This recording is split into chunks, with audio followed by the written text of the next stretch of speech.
Hello दोस्तों, स्वागत है आपका डिवाइन क्लासेस के ऑनलाइन प्लेटफॉर्म पर। और हमने जो पॉलिटी के लिए जो सेशन शुरू कर रखा था, आज उसको अपन आगे बढ़ाते हैं, जिसमें हमने कल की क्लास मिस कर दी थी। भाई कोई कारण रहा कि कल इंटरनेट नहीं चल रहा था, तो क्लास जो थी वो समय पर अपलोड नहीं हो पाई। इंटरनेट का कोई इश्यू आ रखा था और यही कारण रहा। कोई बात नहीं, आपको मैंने बताया था कि अपन मूल अधिकार पढ़ेंगे। उससे पहले हमने प्रस्तावना के बारे में पढ़ा, संविधान सभा के बारे में पढ़ा, संविधान की प्रकृति पढ़ी और संविधान की विशेषताओं के बारे में हमने कंप्लीट कर दिया। आज का जो ये सेशन रखेंगे, ये रखेंगे अपन मूल अधिकारों से संबंधित। और मूल अधिकारों के अपने को बहुत अच्छे से, यानी आपके सीईटी के एग्जाम में ये मान लो एक क्वेश्चन आपके मूल अधिकारों से कंफर्म है, कंफर्म आएगा, तो इसको अपन बड़े आराम से बहुत एक एक चीज को अपन बड़ी बारीकी से पढ़ते हैं। कैसे देखते हैं अपना पहला क्वेश्चन जो आपकी स्क्रीन पे है। पहला जो प्रश्न दिया है, इन्होंने दिया है कि निम्नलिखित में से कौन सा एक मूल अधिकार केवल भारतीयों को प्राप्त है।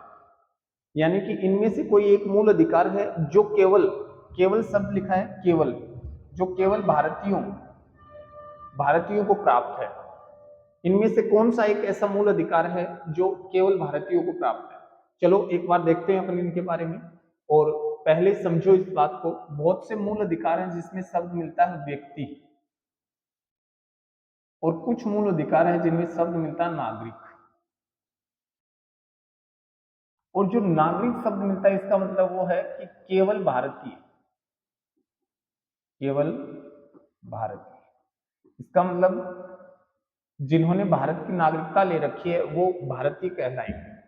तो जहां नागरिकता का उल्लेख मिलता है वो अनुच्छेद मैं आपको बताता हूं।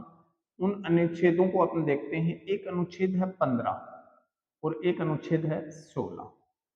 एक अनुच्छेद है अपना 19 और एक अनुच्छेद है 29 और एक अनुच्छेद है 30। ये जो अनुच्छेद है आपके सामने, ये अनुच्छेद केवल भारतीयों को प्राप्त है। याद रखना, अनुच्छेद 15 है, अनुच्छेद 16 है, अनुच्छेद 19, अनुच्छेद 29 और अनुच्छेद 30। ये जो अनुच्छेद है ये केवल भारतीयों को प्राप्त है। तो अगर ये जो अपना प्रश्न है, इस प्रश्न में अपन देखते हैं कि निम्नलिखित में से कौन सा एक मूल अधिकार केवल भारतीयों को है, तो इसमें देखो, विधि के सम्मुख समानता और विधि का सम्मान संरक्षण। ये जो आर्टिकल है, ये जो अनुच्छेद है, ये जो अनुच्छेद है, ये आपका बताओ अनुच्छेद 14। अनुच्छेद 14 कहता है कि विधि के सम्मुख समानता और विधि का सम्मान संरक्षण। अब देखो, प्राण व दैहिक स्वतंत्रता का मूल अधिकार जो है, ये आपको पता है ना, अनुच्छेद, प्राण और दैहिक की जब मैं बात करता हूं तो अनुच्छेद बात करते हैं 21 की। इसे ही अपन जीवन जीने का मूल अधिकार भी कहते हैं। और ये जो है धार्मिक स्वतंत्रता का मूल अधिकार जो है, ये अपना कौन सा मूल अधिकार है, अनुच्छेद 25। और वाक व अभिव्यक्ति की स्वतंत्रता, ये हमारा है अनुच्छेद 19। अनुच्छेद 19 में 6 प्रकार की स्वतंत्रताओं का उल्लेख है। और उन्हीं स्वतंत्रताओं में से जो फर्स्ट 19(1) में जो दिया गया है, वो दिया गया है वाक और अभिव्यक्ति की स्वतंत्रता। तो देखो अपने, क्या अनुच्छेद 14 इसमें है? नहीं है। क्या अनुच्छेद 21 इसमें है? नहीं है। क्या अनुच्छेद 25 इसमें है? नहीं है। तो अनुच्छेद 19 इसमें है, अनुच्छेद 19। तो इसका मतलब जो वाक और अभिव्यक्ति की जो स्वतंत्रता है वो केवल भारतीयों को प्राप्त है। तो ये इंपॉर्टेंट फैक्ट है भाई, अपने नोटबुक में इसको आराम से नोट कर लेना कि केवल भारतीयों को प्राप्त जो मूल अधिकार हैं वो है 15, 16, 19, 29 और 30। अब देखो, 15 में हमने क्या कहा था? अनुच्छेद 15 क्या कहता है बताओ? अनुच्छेद 15 क्या कहता है कि कोई भी व्यक्ति के साथ सामाजिक और आर्थिक रूप से हम भेदभाव नहीं कर सकते। धर्म, वंश, जाति, लिंग और जन्म स्थान के आधार पर भेदभाव नहीं किया जा सकता। फिर हम बात करते हैं अनुच्छेद 16 की, तो ये कहता है कि लोक नियोजन और नौकरियों में अवसर की समानता। अनुच्छेद 19 क्या कहता है कि 6 प्रकार की स्वतंत्रताएं दी गई हैं। अनुच्छेद 29 क्या कहता है, कि किसी भी किसी भी समाज के समुदाय के वर्ग को अपनी भाषा, लिपि और संस्कृति को संरक्षित करने का अधिकार है। और अनुच्छेद 30 क्या कहता है कि अल्पसंख्यक वर्ग जो है वो निजी शिक्षण संस्थानों की स्थापना कर सकता है। तो ये अनुच्छेद बहुत अच्छे से आपको याद रखने हैं, कहीं डाउट नहीं होगा। इनमें से कोई एक अनुच्छेद आ जाए तो वो केवल भारतीयों को प्राप्त है। तो इसका अपना राइट आंसर क्या होगा, डी। अगला जो क्वेश्चन अपन देखते हैं, और वो क्वेश्चन क्या कहता है अपने को देखते हैं। भारत में प्रेस की स्वतंत्रता का संबंध किस मौलिक अधिकार से है? भारत में प्रेस की स्वतंत्रता का संबंध किस मौलिक अधिकार से है? बताओ भाई, इसका राइट आंसर देखो आप क्या होगा कि भारत में प्रेस की जो स्वतंत्रता है उसका संबंध किस मौलिक अधिकार से है? समानता का मूल अधिकार है, स्वतंत्रता का मूल अधिकार है, धार्मिक स्वतंत्रता का मूल अधिकार है, या शिक्षा और संस्कृति का मूल अधिकार है? अब देखो, हमारा जो मूल संविधान था, यहाँ कंसेप्ट क्लियर करता हूं मैं कुछ आपकी। ये हमारा जो मूल संविधान था, मूल संविधान का मतलब जो संविधान 26 जनवरी 1950 को बना था, हमारा जो मूल संविधान था, उस मूल संविधान में जब मैं बात करता हूं कि इस मूल संविधान में अगर अपन मूल अधिकारों की बात करते हैं तो मूल अधिकार कितने दिए थे हमें? कुल दिए थे 7, लेकिन वर्तमान में कितने हैं? वर्तमान में है हमारे पास 6। एक मूल अधिकार था संपत्ति का मूल अधिकार, संपत्ति का मूल अधिकार। इस संपत्ति के मूल अधिकार को इन्होंने यहां से हटा दिया और इसको बना दिया कानूनी अधिकार। ठीक है, अब देखो ये जो 6 मूल अधिकार हैं, इनमें पहला जो है अपना फर्स्ट नंबर पे जो आएगा उसको अपन कहते हैं समानता का मूल अधिकार। समानता का मूल अधिकार। दूसरे की अगर अपन बात करते हैं तो अपन कहते हैं दूसरा जो है अपना वो है स्वतंत्रता। स्वतंत्रता का मूल अधिकार। तीसरा जो बात करते हैं शोषण के विरुद्ध। किसकी बात करेंगे? शोषण के विरुद्ध। फिर अगर अपन बात करते हैं 4 नंबर पे तो हम कहते हैं धार्मिक स्वतंत्रता का मूल अधिकार। फिर अगर अपन बात करते हैं 5 नंबर पे तो हम क्या कहते हैं? शिक्षा और संस्कृति का मूल अधिकार। शिक्षा और संस्कृति का मूल अधिकार। और फिर अगर अपन बात करते हैं तो हम कहते हैं एक है संवैधानिक उपचारों का मूल अधिकार। संवैधानिक उपचारों का मूल अधिकार। वैसे तो अगर सामान्य बात अपन करते हैं तो हम कहते हैं कि जो मूल संविधान में जो मूल अधिकार दिए गए थे ये भाग 3 में दिए गए थे, आर्टिकल 12 से 35। लेकिन जो समानता का मूल अधिकार है वो 14 से 18 है, स्वतंत्रता का है 19 से 22, और 23 और 24 में अपना शोषण के विरुद्ध है, और 25 से 28 की अगर मैं बात करता हूं तो अपना धार्मिक स्वतंत्रता है, और शिक्षा और संस्कृति 29 और 30 में है। अनुच्छेद 31 से संपत्ति को मूल अधिकार को हटाकर अनुच्छेद 300 क में जोड़ दिया, और जो संवैधानिक उपचारों का मूल अधिकार है वो अनुच्छेद 32 में दिया गया।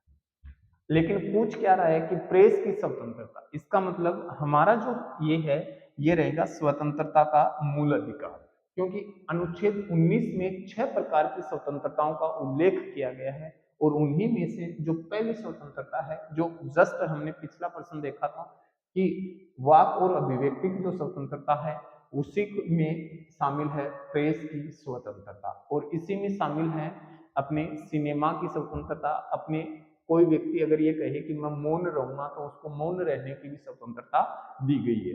तो इसका राइट आंसर क्या होगा अपना बताओ? इसका जो राइट आंसर रहेगा अपना वो रहेगा भाई स्वतंत्रता का मूल अधिकार, जो कि कहां से कहां तक है? 19 से 22 तक। और समानता का कहां से है? 14 से 18 तक। रट लो भाई इनको। और ये अपना 25 से 28 तक। और शिक्षा और संस्कृति जो है वो 29 और 30 में है ना। तो ये आपके मूल अधिकारों से संबंधित कुछ फैक्ट हैं। आगे बढ़ते हैं अपन, और आगे बढ़कर अपन देखते हैं अगला जो क्वेश्चन है अपना, वो क्वेश्चन क्या कहता है कि मूल अधिकारों को परिवर्तित करने के लिए रिट जारी कर सकते हैं। यानी कि मूल अधिकारों को लागू करने के लिए कौन रिट जारी कर सकता है? बताओ भाई, कौन जारी करेगा? जिला न्यायालय कर सकता है क्या? राष्ट्रपति कर सकता है क्या? या केवल उच्चतम न्यायालय या उच्चतम और उच्च न्यायालय दोनों कर सकते हैं? तो देखो मैंने बहुत अच्छे से आपको बताया था अनुच्छेद 32 के तहत, अनुच्छेद 32 के तहत सुप्रीम कोर्ट और हाई कोर्ट दोनों रिट जारी कर सकते हैं। सुप्रीम कोर्ट करता है अनुच्छेद 32 के तहत और हाई कोर्ट करता है अनुच्छेद 226 के तहत, है ना। 5 प्रकार की रिटें जारी करते हैं और वो रिटें मैंने आपको बहुत डिटेल से बता रखी हैं। तो इसका मतलब उच्चतम और उच्च न्यायालय दोनों रिटें जारी कर सकते हैं। तो इसका राइट आंसर अपना रहेगा ऑप्शन डी। आगे बढ़ते हैं और अगला जो क्वेश्चन है वो देखते हैं, भारतीय संविधान का कौन सा अनुच्छेद विधायी कार्यों के न्यायिक पुनरावलोकन की शक्ति प्रदान करता है? देखो कितना अच्छा क्वेश्चन है। इसमें राइट आंसर ये देखना है कि न्यायिक पुनरावलोकन की बात हो गई है। और न्यायिक पुनरावलोकन की जब मैं बात करता हूं तो मैं कहता हूं कि देखो राज्य की परिभाषा, राज्य की परिभाषा, और राज्य की परिभाषा दी गई है अनुच्छेद 12 में। और फिर न्यायिक पुनरावलोकन, न्यायिक पुनरावलोकन, और ये जो न्यायिक पुनरावलोकन है ये अनुच्छेद 13 में दिया गया है। और राइट आंसर क्या रहना है इसमें अपना? अनुच्छेद 13। तो अनुच्छेद 12 क्या कहता है? राज्य की परिभाषा, राज्य की परिभाषा। तो अनुच्छेद 20 क्या कहता है बताओ? और अनुच्छेद 21 क्या कहता है? तो अनुच्छेद 20 कहता है अपराध के लिए दोष सिद्धि, अपराध के लिए दोष सिद्धि। और अनुच्छेद 21 क्या कहता है? प्राण व दैहिक स्वतंत्रता, प्राण व दैहिक स्वतंत्रता, प्राण और दैहिक स्वतंत्रता। ये बात कौन कहता है? अनुच्छेद 21। इसी को अपन कहते हैं जीवन जीने का मूल अधिकार, जीवन जीने का मूल अधिकार। जीवन जीने का जो मूल अधिकार है वो कौन सा है? अनुच्छेद 21 में दिया गया है। फिर अपन आगे बढ़ते हैं और आगे बढ़ते हुए अपना अगला जो प्रश्न है वो प्रश्न देखते हैं अपना। क्या कहता है कि वर्तमान में भारतीय संविधान में कितने मूल अधिकारों का प्रावधान है? अभी अभी बताया था बेटा मैंने आपको कि वर्तमान में कितने हैं? 6।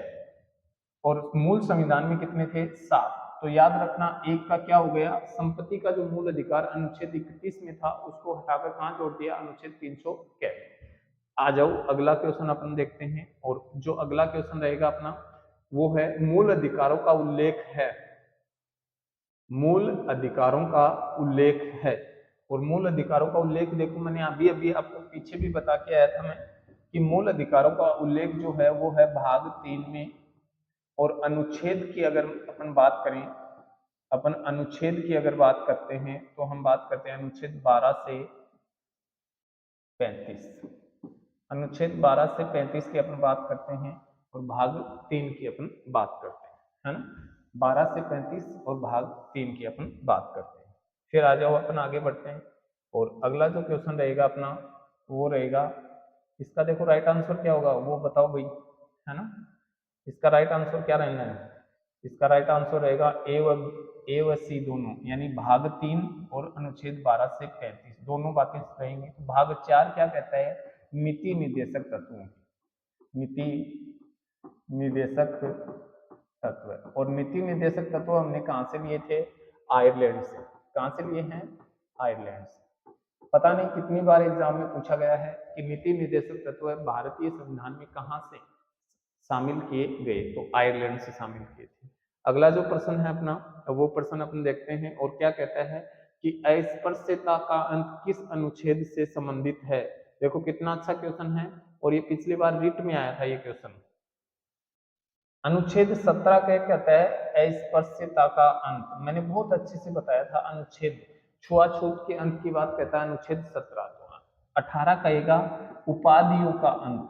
क्या कहेगा, उपाधियों का अंत। फिर अनुच्छेद 23 क्या कहेगा, अनुच्छेद 24 क्या कहेगा।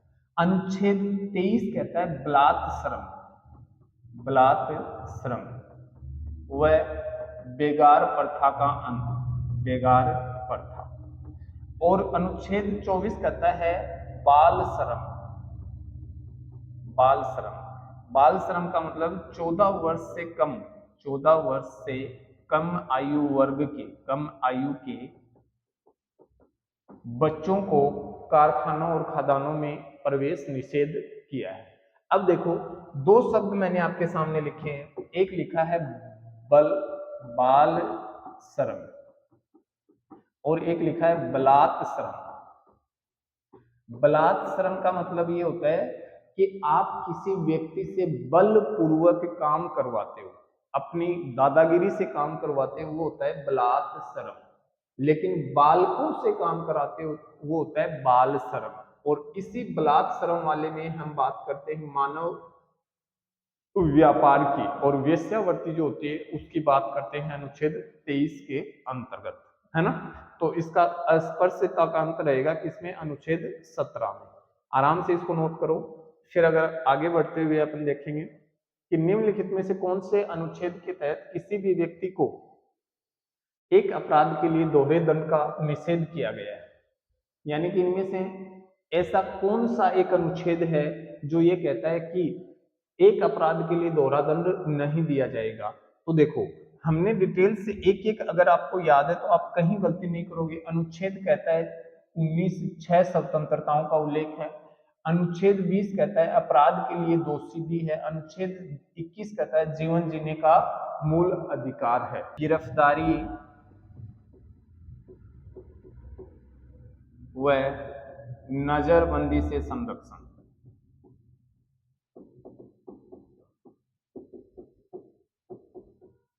और अनुच्छेद जीवन जीने का मूल अधिकार, जीवन जीने का मूल अधिकार, इसी को अपन कहते हैं प्राण और दैहिक स्वतंत्रता का मूल अधिकार। प्राण व दैहिक स्वतंत्रता का मूल अधिकार, प्राण व दैहिक स्वतंत्रता का मूल अधिकार। अनुच्छेद 20 इसका राइट आंसर होगा कि किसी भी व्यक्ति को अपराध के लिए दोहरे दंड का निषेध किया गया है अनुच्छेद 20 में, है ना।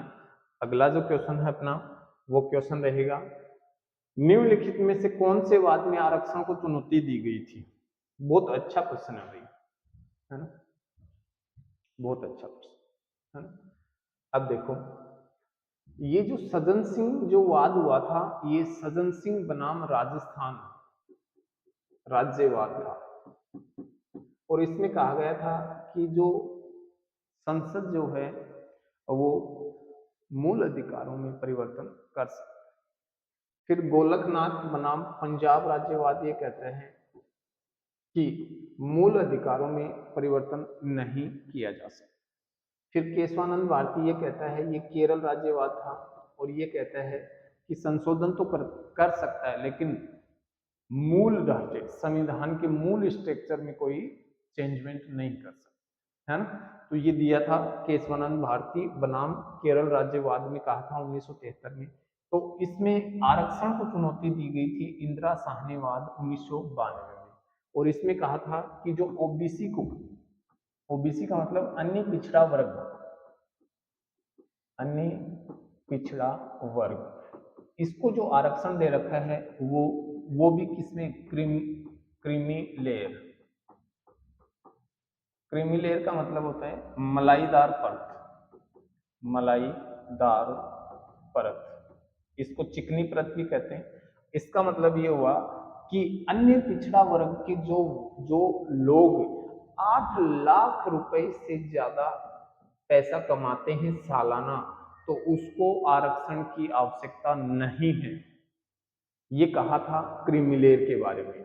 तभी तो आप बात करो, देखो आप ये जो अपने जाट जो है, जाट समाज जो है, इसमें भरतपुर की जो जाट हैं उनको क्रीमी लेयर में शामिल नहीं कर रखा, तो उनको ओबीसी का आरक्षण नहीं है। और ओबीसी को 27% आरक्षण दिया था, उसको मान्य कर दिया था किसने, आपके इंदिरा साहनीवाद ने। तो चुनौती किसमें दी गई थी, इंदिरा साहनीवाद 1992 में, ठीक है ना। तो इसको आराम से समझना। और फिर कोर्ट ने 2018 में एक जजमेंट में ये कहा था कि जो SC ST को जो आरक्षण दे रखा है उसमें भी एक क्रीमी लेयर वाला जो जो सिस्टम है इसको लागू किया जाए, जिसकी आमदनी अधिक है उसको आरक्षण से बाहर किया जाए। और अभी देखो कुछ दिन पहले जो भारत बंद के बारे में लोगों ने कहा कि भारत बंद, हम SC ST के विरोध में, आप हमारे आरक्षण को खत्म कर रहे हो, वो ये नहीं था, वो सेम यही प्रोसेस था कि जिस व्यक्ति के पास आमदनी अधिक है, जिसके पास पैसा खूब है, उसको आरक्षण से बाहर निकाला जाए। क्योंकि फिर वो ही हो गया, गरीब और गरीब होता जा रहा है, अमीर और अधिक अमीर होता जा रहा है। तो उसको रोकने के लिए ये क्रीमी लेयर, चिकनी परत की जो अवधारणा थी वो लागू हुई थी। और इन्होंने कहा था कि 50% से अधिक आरक्षण होना भी नहीं चाहिए, लेकिन वर्तमान में हो रखा है, इसका कोई समाधान नहीं है। फिर अपना अगला जो क्वेश्चन है वो अपना क्वेश्चन देखते हैं क्या कहता है। अगला जो प्रश्न है वो कहता है कि भारतीय संविधान में शोषण के विरुद्ध अधिकार द्वारा निम्नलिखित में से कौन से परिकल्पित हैं। बहुत अच्छा क्वेश्चन है भाई, आराम से इस क्वेश्चन को पढ़ो। जितना बड़ा आपको दिखाई दे रहा है उतना बड़ा क्वेश्चन, इतना ही आसान क्वेश्चन है।